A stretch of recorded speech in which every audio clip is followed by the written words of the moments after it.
नमस्कार दर्शकों, मैं जितेंद्र गुप्ता। आप देख रहे हैं स्टार सिटी न्यूज़। मैं इस वक्त मौजूद हूं विश्वास नगर विधानसभा के आईपी एक्सटेंशन में। हमारे साथ भारतीय जनता पार्टी युवा मोर्चा के प्रवक्ता मोहित शर्मा जी हैं, इस वक्त मौजूद हैं हमारे साथ। मोहित जी, आपका स्वागत है सर। पहला आपके इंट्रोडक्शन को लेकर बात करेंगे। आपका जो राजनीतिक सफ़र दौर जो शुरू हुआ सर, कैसे आपके मन में आया सर?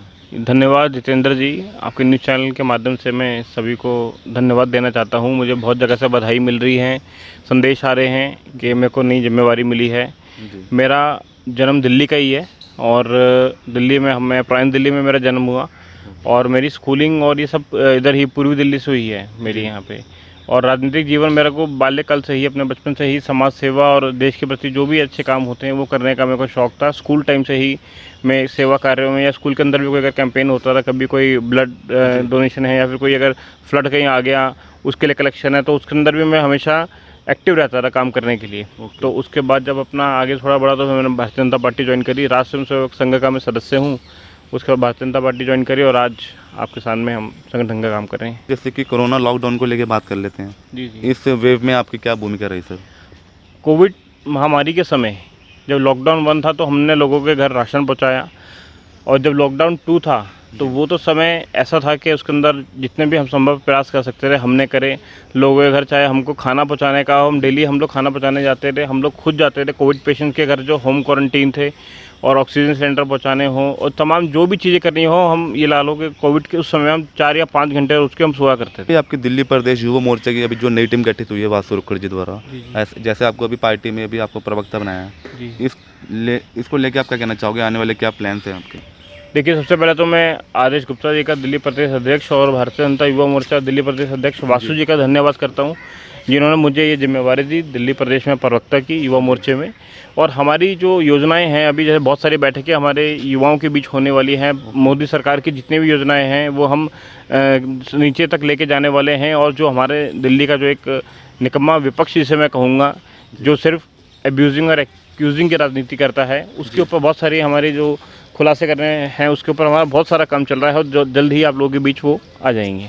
तो सर, जिस प्रकार मोदी जी काम कर रहे हैं, जैसे उनका पार्ट 2 स्वच्छता अभियान को लेकर बात करेंगे, इस चीज़ को लेकर युवाओं ने अभी तक क्या क्या किया और आप आगे क्या प्रेरित कर रहे हैं? देखिए, मोदी जी की बहुत सारी योजना है। मोदी जी का रोज़गार योजना है, स्किल डेवलपमेंट है, डिजिटल इंडिया है, जनधन योजना, ऐसे बहुत सारी योजनाएं हैं जिससे लोगों को बहुत ज़्यादा लाभ हो रहा है। और दिल्ली नहीं, पूरे देश भर के लोगों को, युवाओं को बहुत लाभ हो रहा है। और सबसे बड़ी चीज़ जो आत्मनिर्भर भारत का जो मोदी जी ने चलाया है, उससे बहुत सारा युवा जो है आज आप देखिए कि स्वयं अपने पैरों पे खड़ा होकर और अपना ही व्यापार कर रहा है, जो रोज़गार से आहत हुआ था। तो कोविड के समय जो मोदी जी का कहना है कि आपदा को अवसर में रूप में लेना, उस आपदा को मोदी जी ने अवसर के रूप में लिया और देश के करोड़ों युवाओं को आत्मनिर्भर भारत से रोजगार देने का काम किया। अच्छा मोहित जी, जैसे कि आम आदमी पार्टी दिल्ली सरकार के 7 साल हो चुके हैं, काफ़ी वो बड़े बड़े वादे करते हैं। हमने जनता के लिए पानी, बिजली, शिक्षा, स्वास्थ्य को लेकर काम किया। और एक तरफ बारिश को लेकर हम बात करेंगे, दिल्ली में जो बारिश आती है, मौसम होता है बारिश का, तो जगह जगह पानी, जल भराव की स्थिति बनी होती है। इसको लेकर आप क्या कहना चाहेंगे? देखिए, सबसे पहले तो दिल्ली के मुख्यमंत्री जो हैं उनका हम नाम बदल के बस ट्वीट मंत्री कर देते हैं, क्योंकि वो सिर्फ ट्वीट करते हैं, ट्वीट पे उनकी घोषणा होती है, ट्वीट पे ही वो सारी चीज़ें खत्म हो जाती हैं। आज से 5 महीने पहले उन्होंने वादा किया था कि दिल्ली के अंदर 44 ऑक्सीजन प्लांट लगाए जाएंगे, और आज एक भी ऑक्सीजन प्लांट का अता पता नहीं, केवल ट्वीट और बड़ा ऐड आते हैं। और दिल्ली की आज आप जो दशा देख रहे हैं, दिल्ली की सड़कों पर जिस तरह के से पानी भरा जा रहा है, दिल्ली की सड़कें जिस हिसाब से टूट रही हैं, तो मेरे को तो ये लगता है कि दिल्ली की सड़कें पानी पानी हो गई और दिल्ली की जनता अरविंद केजरीवाल को चुन के शर्म से पानी पानी हो गई।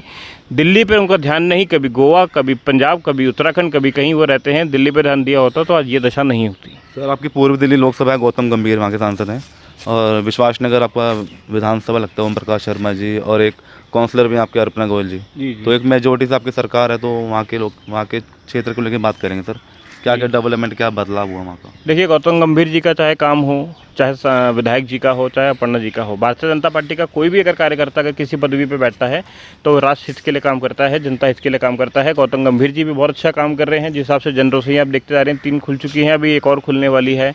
और चाहे लैंड फील्ड का काम हो, ओम प्रकाश शर्मा जी को तो कहा ही बब्बर सिर जाता है। जिस हिसाब से विधानसभा के अंदर वो दहाड़ते हैं और जो देश के विपरीत बोलने वाले लोग हैं उनको मुँह तोड़ जवाब देते हैं। और हमारे पार्षद जी भी सब अच्छा काम कर रहे हैं। भारतीय जनता पार्टी में जितने भी कार्यकर्ता हैं, जो भी हैं, सब अच्छा ही काम कर रहे हैं। सर, इस बार क्या लगता है, एमसीडी चुनाव नज़दीक हैं 2022 के, क्या इस बार रुझान देखने को मिल रहा है दोबारा? रुझान भारतीय जनता पार्टी बहुत अच्छे बहुमत से जीतने वाली है। उसके अंदर और क्योंकि जनता पार्टी ने काम करा है, स्वच्छ भारत अभियान मोदी जी का इतना बड़ा मिशन है, सफाई के ऊपर सभी का बहुत अच्छा ध्यान है। और जो हमारे ट्विट मंत्री हैं, उनकी नीतियों से दिल्ली की जनता वैसी आहत है, क्योंकि दिल्ली में तो है ही नहीं वो। दिल्ली से गई पूना, पूना से गई पटना, वो जो गाना है वो मुझे केजरीवाल जी को देख के याद आ जाता है कई बार। अच्छा, अच्छा। कभी कहीं उत्तराखंड, कभी पंजाब, कभी कहीं, लेकिन दिल्ली पे उनका ध्यान नहीं है। ओके। तो दिल्ली पे ध्यान दिया होता तो आज दिल्ली की सड़कें, और मेरे तो पड़ोस की विधानसभा मनीष सिसोदिया जी की है, वहाँ क्या पे सड़कें जाके देखो अच्छा, तो आपको पता चल जाएगा दिल्ली में क्या विकास हो रहा है। अच्छा सर, मैं ये जान लेता हूँ, अब जैसे चुनाव नज़दीक हैं, अगर आपको पार्टी मैदान में उतारती है इस एमसीडी चुनाव को लेके आईपी एक्सटेंशन से, तो क्या आप इस चुनाव की दौड़ में हैं आप?